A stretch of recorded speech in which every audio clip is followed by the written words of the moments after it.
Savants, your home for all your movie and TV news, with Todd Vandenberg, Lee Vowell, and Rob Steele. And coming up in this week's show, Janet Bond, Avengers 4, and Donnie Trump is Batman's dad? Anyway. But first, something fair and balanced? No, we're not going to go to the fair and balanced thing yet. Actually, we're going to start with Lee, who is in, according to my phone, Tchaikovsky. He's really in Texas and not able to join. My spell check had a stroke. That's all I can come up with. And on an unfunny note, ER actress Vanessa Marquez was shot and killed, and we are not going to actually cover that on this show. I will cover it on the FWAT show Tuesday, but right now the news is coming out quicker than a chorus line on Gay Pride Day. I mean, it's just ridiculous, so we're not going to do that yet. Yes, I did make a joke about that. However inappropriate it is, let's get on with the show, starting with Reframe, which is kind of an odd name, I would think, for this coalition of industry leaders founded by women in film and the Sundance Institute. The idea is to get films certified for their gender balancing, which part of me gets, but it also seems very fair and balanced in the same way that Fox News is fair and balanced if you're a Republican. They came out with I like the idea of balancing it. I really do. But they came up with a list of 34 certified films, including some that are coming out next year. Now, of these 34 films, only six of them, have a male actor listed as the first actor on the marquee. Of those, 4 of them are actually, they just have the male as the lead, but it's really about the women in the movie. One of them is a straight-up chick flick. I mean, Eric Roberts is the first name on it, but it's a love story focusing on the women. So why is Eric Roberts even in the movie? And the other is a Jack Black comedy, which I don't think counts at all whatsoever. No. How exactly only one of these to me seems, and I apologize for using the term chick flick in this, but that's what these all are. I want to see more like, where is this one? There's only one on this list, Destroyer, which I thought was the big metal thing in the first Thor movie. and oddly stars Sebastian Stan, who ends up being the Winter Soldier, or what is it, the White Wolf? Is that what his other character's name was? I believe you're correct, sir. It's Nicole Kidman versus everyone, which, okay, there's an action movie. The rest of these are women romance movies. And that was my thought is,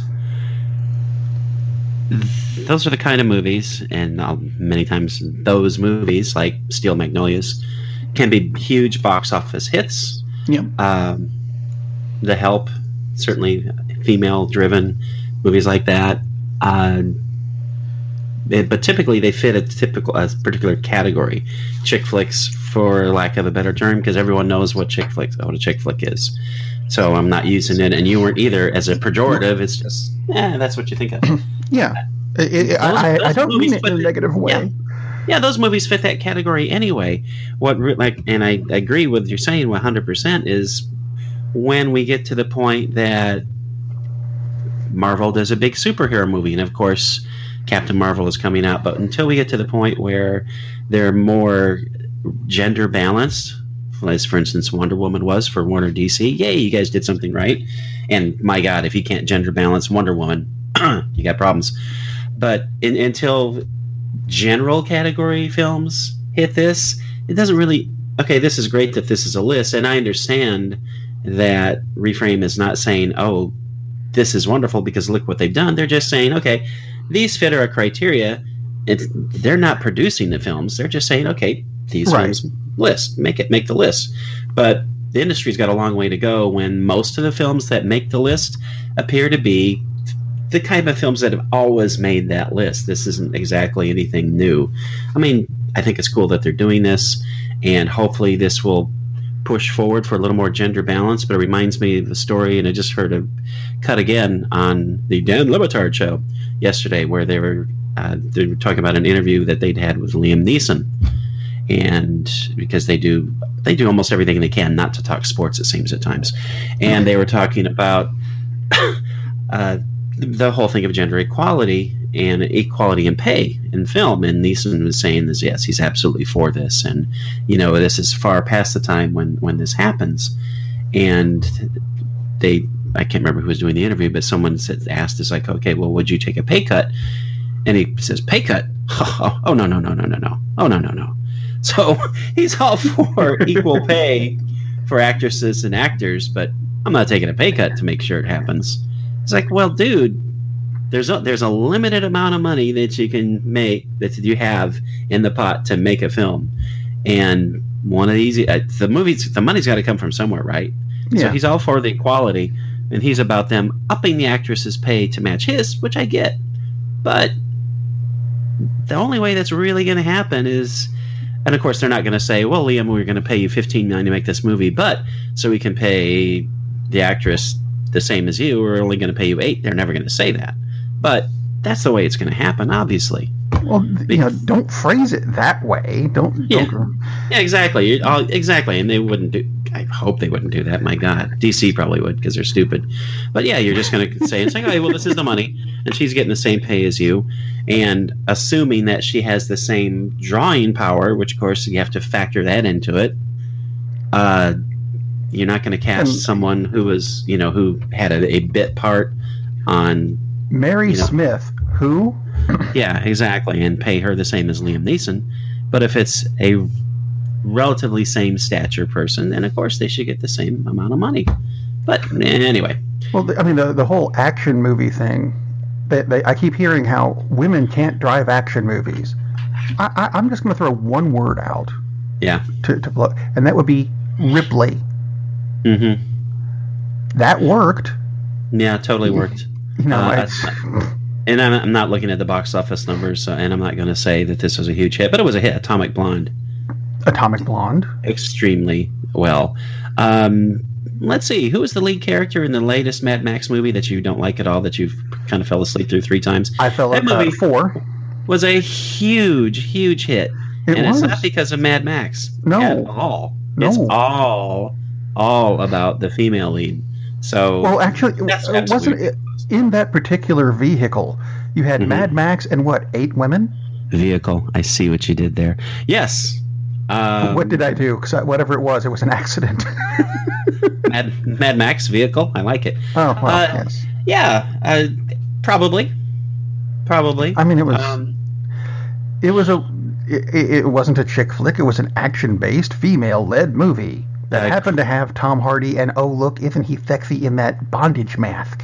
Yeah, Tom Hardy as the sidekick in a Mad Max film, which is really, and he absolutely is the sidekick in this movie. Yeah, it's interesting.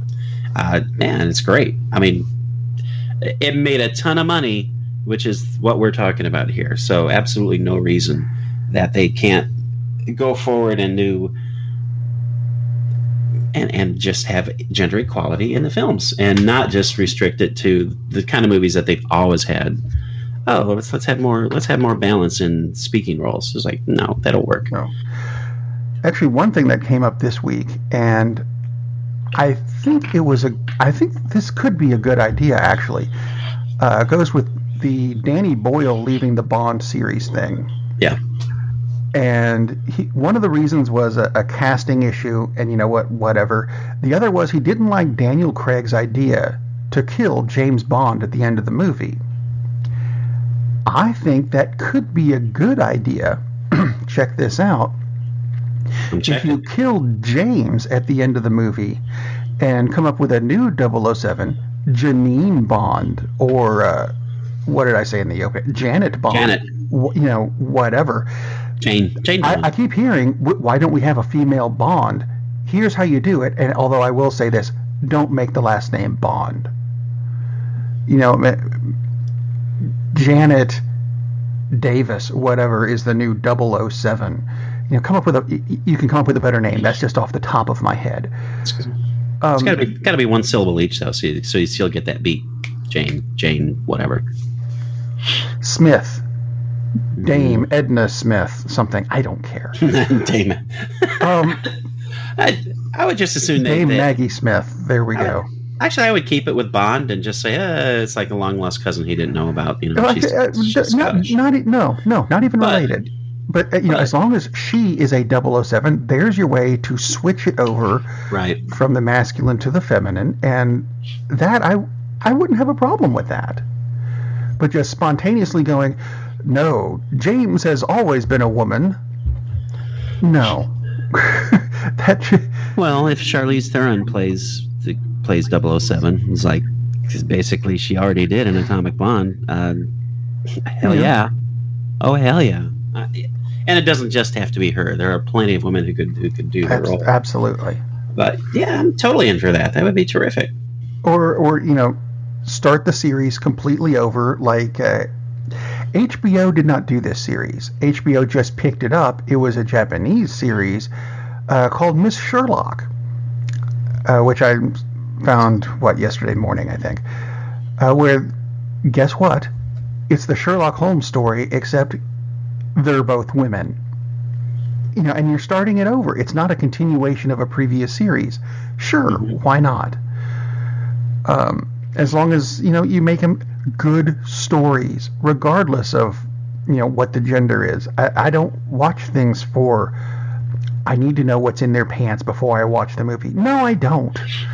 I don't care what's in their pants. You could, hermaphrodites, or, eunuchs, I don't care, as long as it's a good story, and I don't have to watch them change their clothes, I guess. That doesn't matter. It's the story I watch it for. I agree 100%. Oh, and tying back into your Jane 007. Yes. They've already done this basically, and it wasn't a 007 movie, but the movie Salt, about 8 years ago. Angelina Jolie and very much was it awesome, Johnny Depp? Awesome movie. Don't think he was in that. No, Liev Schreiber. No, hang on a minute. I'm looking that up. Awesome movie, absolutely awesome movie. So absolutely, this can be done. And I just tried to look up salt.com, and I know that's not going to go to the movie. And I didn't realize the movie was as big a hit as it was. It did almost $300 million in the U.S. I don't recall it being a huge hit at all. I mean, I really, really liked it. But again, to our point, obviously females can play the lead in action movies and make tons of money, like Ripley, excuse me, as you said at the beginning. Hello. So absolutely no reason not to do that. I think it would be terrific. And for God's sakes, they'll reboot it again, and they'll come back with James Bond after they have a run of 10 years with the female 007. That would be awesome if they did that. They're doing it with Doctor Who. Why not? Yeah, absolutely. Which I'm looking forward to. I could have sworn Johnny Depp was in that movie. You have been Tchaikovsky'd, sir. I have been. Damn you, spell check. Moving on to what was next on the list anyway. Oh yeah, Guy Pearce, which just sounds like a very masculine name to go into right after the feminine stuff. Anyway.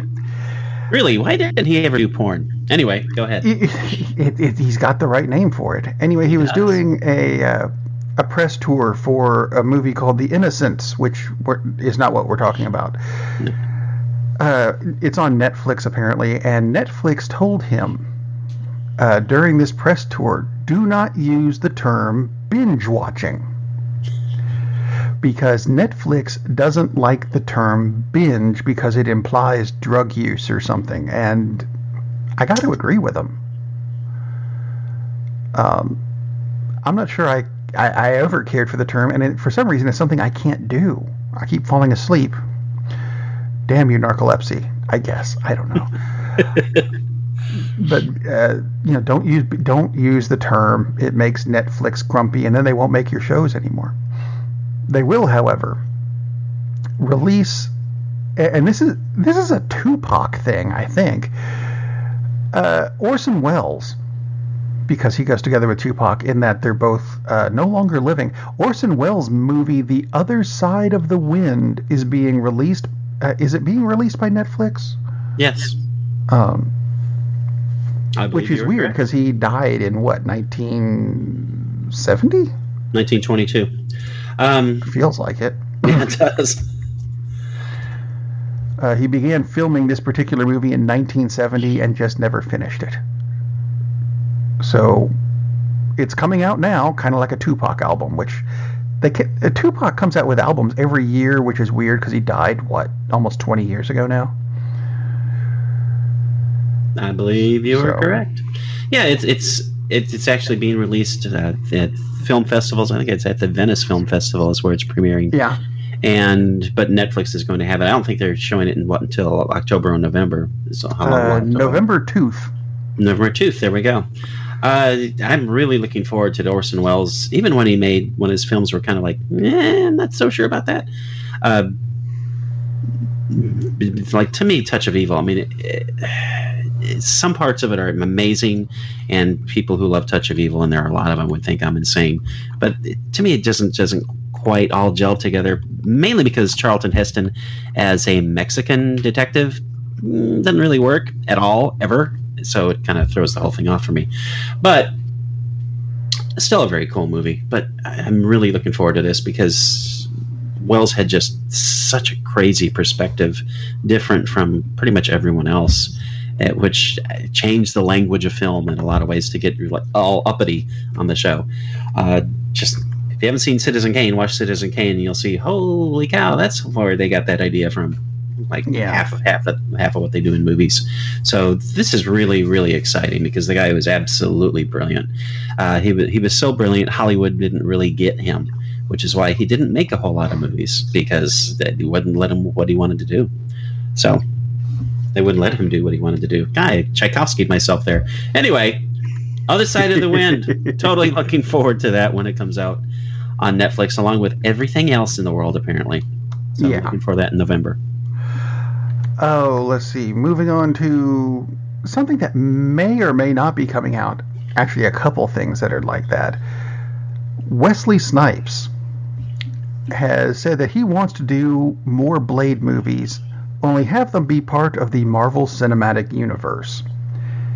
Now, Marvel has said, hey, that'd be kind of cool. As Disney, on the other hand, I can't see them doing a Blade-style vampire movie. So, the theory is Netflix. See, it all ties back together to Netflix. Of course. Do you think Blade would work as a Netflix series? It totally would, except I don't think they're going to do that because Disney is pulling... Well, no, they haven't said anything about the Netflix shows. They're not putting... The movies won't be distributed to Netflix. Right. But as far as the Marvel shows, there's been no word on whether those are going to continue once Disney finally ramps up their Disney streaming stuff. Service. Yeah, absolutely, would totally work. Although I would much more than have them do a series, I'd rather have them do the movies, and just make them. Don't put them under the Disney banner. Put it under the Netflix banner. Just create a different division if you have to, because Netflix has had films that are Netflix produced films, but they've been released theatrically. Beasts of No Nation. Not No Nation. Anyway, Beasts of the Southern Wild. Sorry. Other Side of the Wind. Yeah. Anyway, and Other Side of the Wind. So things like that. Things like we just talked about. I would much rather see them do movies, so it would be a bigger event. And I don't want to have it have like a lower budget and have it be this episodic thing. I want them to do it big. I think it'd be fantastic. And I mean, if you can fit Asgard into the same world where you have a blind lawyer beating up crooks, and they manage to do it effectively, they make magic work together with high-tech stuff. Absolutely, you can work vampires into it. Absolutely. I have no problem figuring that out. And I would love to see Wesley Snipes play Blade. He's not too old. He's a half vampire, for gosh sakes. He can be 1,000 years old as long as he can do some of the basic things. And I'm sure he still can. That would be terrific. I don't want to see them recast Blade. 20 years from now, okay, recast Blade. But the dude is still there. He can still do it. He's As still Daniel Craig. Daniel Craig can play. No. That would be awesome. I would love to see Blade, and especially make that only if they tie it into the Marvel universe, because that would be cool. Be great. Absolutely, it would be great. I mean, Blade kind of kicked off the Marvel universe, if you want to be picky about it. Yeah, exactly. You know, showing, hey, look, superhero movies can do it. However, Guardians of the Galaxy, flip, because of the James Gunn thing, they've delayed the Guardians of the Galaxy 3 indefinitely. Yeah, that's the scary part, the indefinitely part. And Dave Bautista came out, I think it was Friday, and said that they may be even changing the outcome of Avengers 4 to possibly even, because, okay, spoiler for those of you who haven't bothered to see the movie yet, what... 5 of the 7 Guardians. Some of the lineup. Didn't make it. Gasp. Rob didn't say 5 of the 7. He just said some of the lineup. I didn't say which 5. No, you didn't say which 5. It was the Nova Corps. Well, actually, they died early on in the movie. If you were paying attention. Yeah, they just may keep them dead. Which. It would be a huge mistake and would be stupid. If it serves the plot of the film, right, but don't change things because of real-world events. You can't. Well, you can do that because you own the property. Do whatever you want, but don't do that. But please don't. Yeah, that would suck. And if you want to accidentally bring back Yondu, yeah, not gonna hurt me. And one of the other things about Guardians of the Galaxy 3, there were rumors now that they might be dropping his playlist. Like, what the? Yeah, I saw that and thought that's what a really the hell are you thinking? Come on. I can see taking him out of the director's chair, but to me, there's no reason, and I kind of struggle with that, but I get the point, and I know you don't, and, well, you get the point, but you don't agree. You and Lady. Exactly. Yeah, exactly. But there's no reason to dump the script, and there's certainly no reason to dump the playlist, which is going to be the basis of the soundtrack. Is replacing everything with Tchaikovsky. Yeah. Now Gunn could probably make that work, but they're not going to let him make that work. No. Yeah, it's just so frustrating. It's like they feel like it seems like they're considering taking this scorched earth policy. It's like, well, if you're going to go that route, why don't you just recall all of the Blu-rays that you've issued of the first 2 films and delete from everyone's account the digital versions. If you're going to do that, just take it all out. Come on. I don't understand. I think you have made your point by saying we don't want this guy representing the company because of the jokes he said 10 years ago, which were stupid. Okay. That he apologized for at the time. Okay, if you're gonna go that route, I kind of get it because of this is your core fan base. This is your core customer group, and you can't really have those two. It doesn't look right if we're letting this guy still work for us. He's already done this other work. It doesn't make any sense to toss it out the window because obviously he knew what he was doing with the first 2. Obviously, all the people who worked with him think he's an awesome person. So it's just, I think you've done enough by saying, sorry, dude, you can't sit in the director's chair. And of course, these are rumors about possibly getting nothing's confirmed yet. And it's going to be a while before anything is confirmed when they say it's on an indefinite hiatus. That's really, really scary that they've pushed it back that far. Which means they secretly filmed it last year and it's going to come out like a new Eminem album. Just dropped. That would be awesome. Hey, you know what I saw at the movie last night? Guardians of the Galaxy 3. Yeah, who knew? That would be pretty interesting. And that would be at the point when Netflix buys Disney and they start just dropping stuff like that. Anyway, it's definitely a complicated and strange story. And Taika Waititi had mysterious conference with them, and no one's talking about what they were talking about, and it's like kind of seems obvious what they would be talking about, but who knows? Maybe it's on indefinite hold because they're looking to see what his schedule is and see when he's going to be available, because they know the thing is like they are putting on hold something that's going to make them at minimum $600 million domestic. That's a lot of money to just say, yeah, we don't really need the cash right now. Not that they do, but well, that's true too. But then they could afford equal pay. I mean, they only have 2 movies this year that have grossed over $1 billion. I'm sorry, one movie that's grossed over $2 billion and one that's grossed over $1 billion. It's like, yeah, you're probably and they're okay. both still going. So yeah. Other news out of Disney though, that's not Marvel related exactly. It's Star Wars related. 2 people have joined the Star Wars Episode 9 cast. One of them amused me. Dominic Monaghan. They said, yes, the Lost actor is joining Episode 9. I went, Lost actor, my ass. That's Mary Haddock Brandy Buck, damn it. Exactly. Don't give me Lost, because you don't even put his Lost character name. It's just the Lost actor. Like we don't know where he is. He's in Australia. He's scuba diving, according to this picture. You know where he is. Anyway. It's Master Brandy Buck. It is, damn it. The other one that's joining is Matt Smith, which I think is interesting. The former Doctor Who. That is interesting. I don't really care for Matt Smith. I mean, I've seen him in some films where I like him, where I liked his performance, but when he replaced Tennant as Doctor Who, it was just really jarring to me, and it's just like it just sticks with me. It's like, nope, not going there. I liked some of the stuff he did. Some of the stuff I went, why did he go there? Yeah. I don't know. Very odd. He's a very good actor, but it's just for whatever reason he just kind of gets me, and it absolutely is because, dude, you're not David Tennant. I knew David Tennant, and you're no David Tennant. I mean, it just has my mind just doesn't. It Tchaikovsky's, and it's like, nope, no Matt Smith, thank you. Well, what do you think of this then? Oscar Isaacs, who played Poe, not Tinky Winky, Poe in the Star Wars movies. Oh my God! Why isn't there a Teletubbies Star Wars mashup? I demand it. Fine, I'll break out Photoshop later and. Thank you. Oh, good Lord. Anyway, he's been rumored to be playing Batman. And I'm not entirely sure that works, but I'm also not entirely sure it doesn't.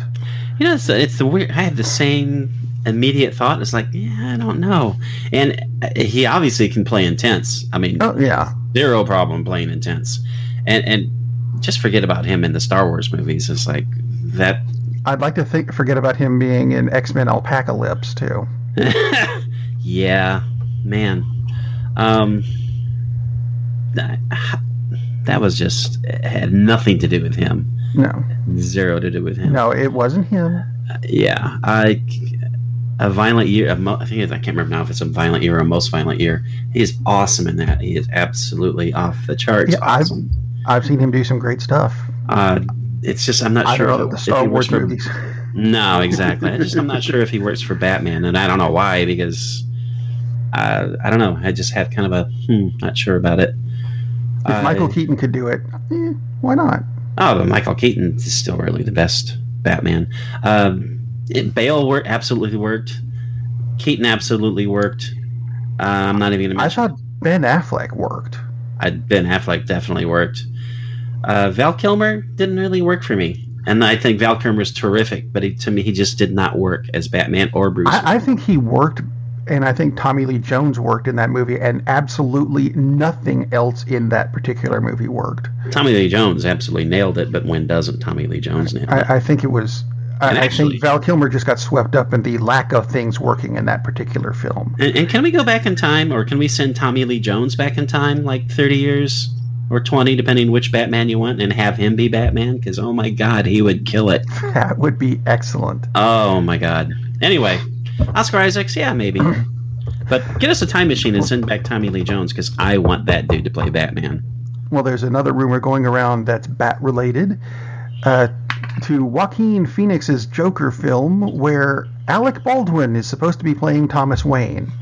and then he's not supposed to be playing, and then he is playing, and then he's not, and then he decides against it, but I'm sure he'll come out in favor of it by the time this show actually airs. Make up your damn mind, Mr. Trump. Baldwin. Weird. Frankly, I don't care if he does or not. It can't be that big a role. I wouldn't think so. It has to be a cameo of some kind. Anyway. Not the only Bat news, because there's more. Actually, this isn't Batman news. This is Gotham news, and Batman isn't in Gotham, which is still stupid. Yeah. Frank Miller's The Dark Knight was an excellent graphic novel. I'm not going to call it a comic book. That's a graphic novel. Oh, absolutely. Series set where Batman is 70 or 80 or something. So it's set way in the future, where we've also got these characters who are the mutants who have taken over Gotham. And somehow Frank Miller's mutants are coming to Gotham, which takes place before Batman exists. Is anyone else confused? Because I am. That doesn't make any sense. I think the people who are watching Gotham would not be confused, because they probably have never... They've raped the entire rest of the storyline anyway. Why not? They probably never even heard of the Dark Knight graphic novel. I mean, I can't imagine... And I'm sorry if you like Gotham, but my mind can't wrap itself around someone who's watching Gotham and think this is a cool Batman story. It's such a farce. Every single supervillain just happened to go to the same high school. It's like, just stop with this crap. And now these creatures, people, whatever, who are from at least 60 years in the future, are going to show up. I'm like, no. Just wrap up this hideous wreck and get rid of it. It's the 5th and final season. Although, I'm looking at this cast picture that came with the story, and I don't know if you knew him or not, but I'm trying to figure out, when did Cullen Humphreys end up in Gotham? Because that's who this is. He's a guy that Lee and I went to high school with. Really? It can't be him. I know it's not him, but it looks like him, which is and he is an actor who's been in stuff. That's interesting. It's very weird. I will have to email him later and go, Cullen, when the hell were you in Gotham? Anyway. I hope. How old is Bruce in this crap fest? What is he, like 14 or something? Something like that. So I just hope he puts on the cape and the cowl for the last episode, because that would make perfect sense. I think he did in season 4, but it didn't have the ears or something. God. Anyway, moving on to interesting DC-related news. Coming out of the Doom Patrol series, and there's a lot of stuff that came out about the DC Universe this week. The Doom Patrol series finally has cast the voice for Robot Man, and bear with the names on this show. I'll tell you this up front. The stories are going to be pretty cool. The names were created in the 60s, so they're kind of crap. Thus, Robot Man. Yeah, Robot Man. Is being voiced by Brendan Fraser, which I haven't heard of him doing anything since the third Mummy movie. Yeah, interesting. I like that. And the villain, Mr. Nobody, again, this was the 60s, is being played by Alan and I've never pronounced this name correctly. Tidike. Oh, yeah. How do you pronounce? I've never heard it actually pronounced. I've always go, and here's his name, Tudyk, and I go, oh, I don't know how to pronounce that. I love him. I really do. I don't know how to pronounce his name. But he plays Mr. Nobody, who is a product of an experiment that gave him the power to drain sanity from others. I like the idea. Very cool. That's kind of cool. Very cool. Anyway, it comes on the heels of the DC Universe streaming service, which is going to be starting on September 15th. The Titans series, which is the first of their live-action series to start up, and the Doom Patrol makes its first appearance in the 5th Titans episode. Titan starts on October 12th. There is now a cost attached to it. It'll be $7.99 a month or $74.99 a year. And they included a clip of the forthcoming Young Justice series, which is that's the only thing I'm really looking forward to at this point, because that was a series that ended so prematurely. And apparently they're doing another gap because there was a 5-year gap between season 1 and season 2. Apparently there's going to be another gap between 2 and 3, because in this clip we get a picture of Nightwing, who is Dick Grayson, which is very cool, talking over his comm system to Oracle, who, very cool. If you know your DC series, Oracle is actually Barbara Gordon, not as Batgirl. This is post Killing Joke, where she was shot and paralyzed. Paralyzed by the Joker. And became a computer hacker Oracle. I don't know if that's where they're going with it in this series, but I like the idea. Not that I'm not advocating violence against women. Or, yeah, not really going there. No, obviously not. But yeah, Oracle is a very cool character, and that was a very nice cool move for DC to go from the Killing Joke. I don't know if I'm going to subscribe to the DC service until Doom Patrol comes on, because I'm really looking forward to that, because Doom Patrol, it was an awesome series when I was a kid.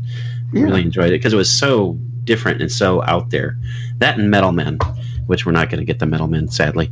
Well, we could at some point, but I'm just saying it's not on the horizon, but we totally should, because that series was awesome as well.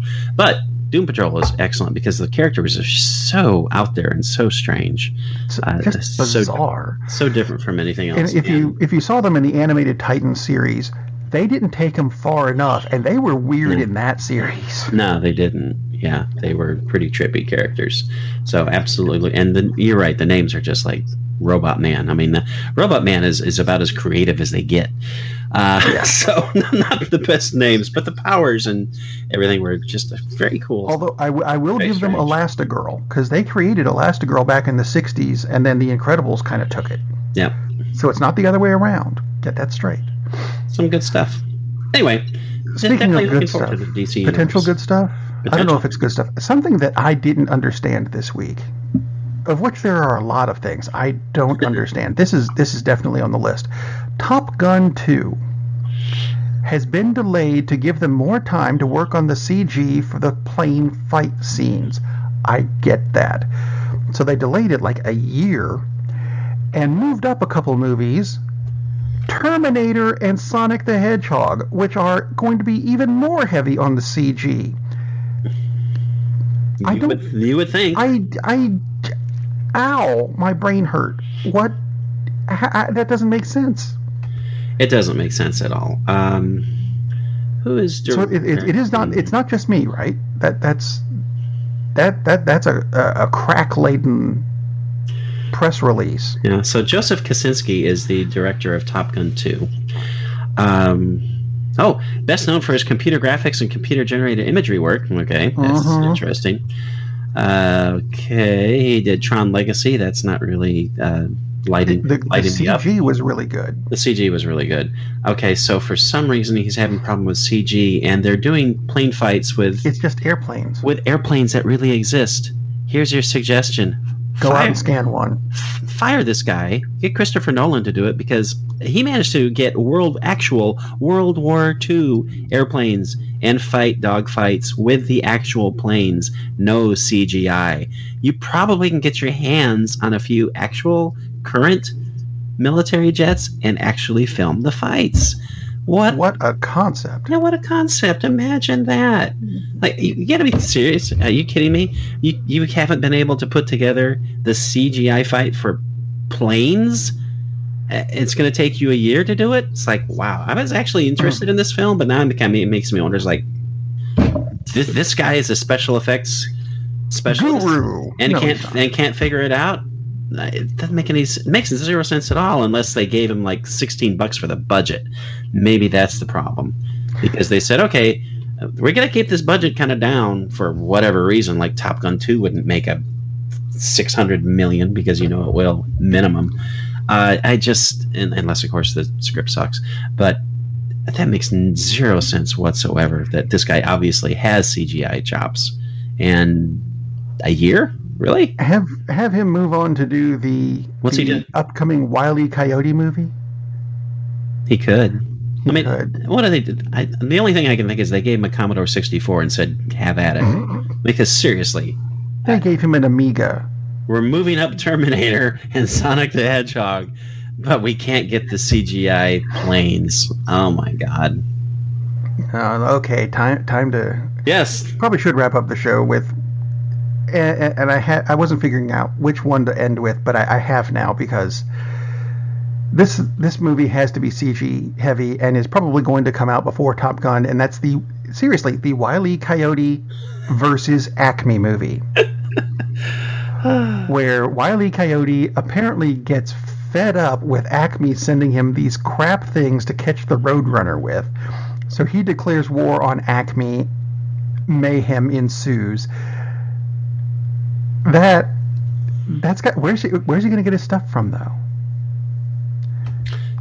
Good question. That's the one catch I've got with this so far. Anyway, that actually is in production at the moment, which is very weird. But I have some good news for you concerning a movie that is near and dear to your heart and mine too. Before we get to that, though, because I know this. Okay. Yes. Go ahead. I do. Yes. I'm really looking forward to the Wile E. Coyote movie. I absurdly so, and it'll probably be awful. But if they do it right, this could be Who Framed Roger Rabbit again. This could be, and not just wildly successful, but this could be an awesome, awesome movie. I just hope they get Dean Winters to play Wile E. Coyote. Mayhem. And all the TV ads, he would be fantastic. Who knows how they're going to do this, but I'm really looking forward. This could be absolutely great. Makes me happy just thinking about it. But I'm even happier thinking about this next one that you're talking about. Big Trouble in Little China. Yes. Dwayne "The Rock" Johnson has been attached to a new version of Big Trouble in Little China. Yes. Except it is not a remake, a reboot, a rehash, a regurgitation, whatever, of the original. It is going to be a sequel of some kind. And no, The Rock himself will not be playing Jack Burton. It's a continuation.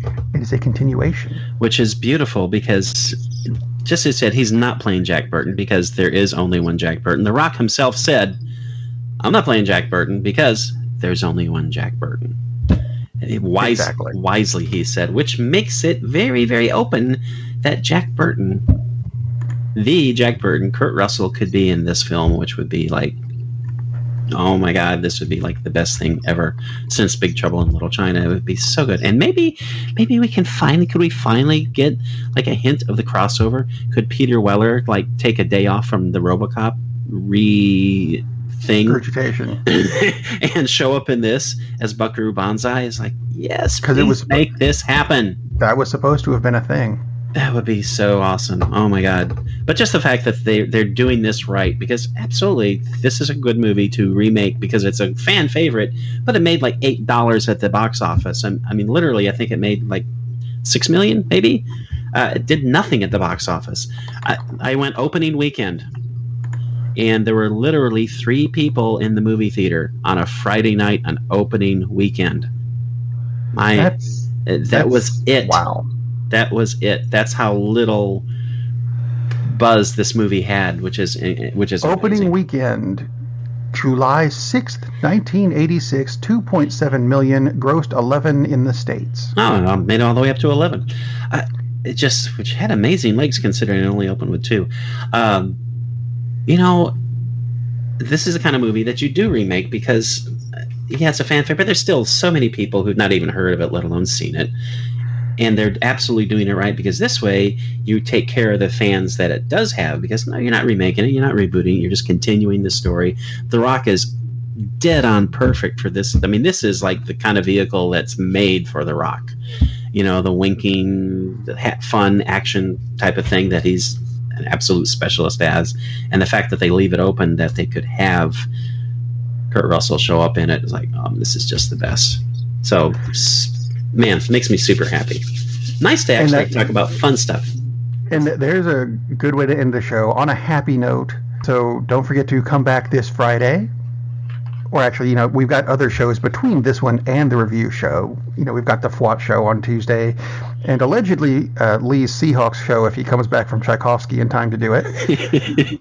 But Friday we've got the review show for Cinema Savants, which is not going to include Happy Time Murders. Aww. Yeah, we watch movies so you don't have to, and yet neither of us are psychotic enough to go see that. So come back. We'll have good movies. Kind of. Maybe. Yay. It'll be something to watch. We'll see you on Friday. Captain, we're losing power in the warp engines. I think we should be leaving now. I'm going to go home and sleep with my wife. And on that unusually harmonious bombshell, it is time to end. I am very disappointed! Man, we have a weird job. It's shameful, but, it's a living. And like that, he's gone. Darn, that's the end.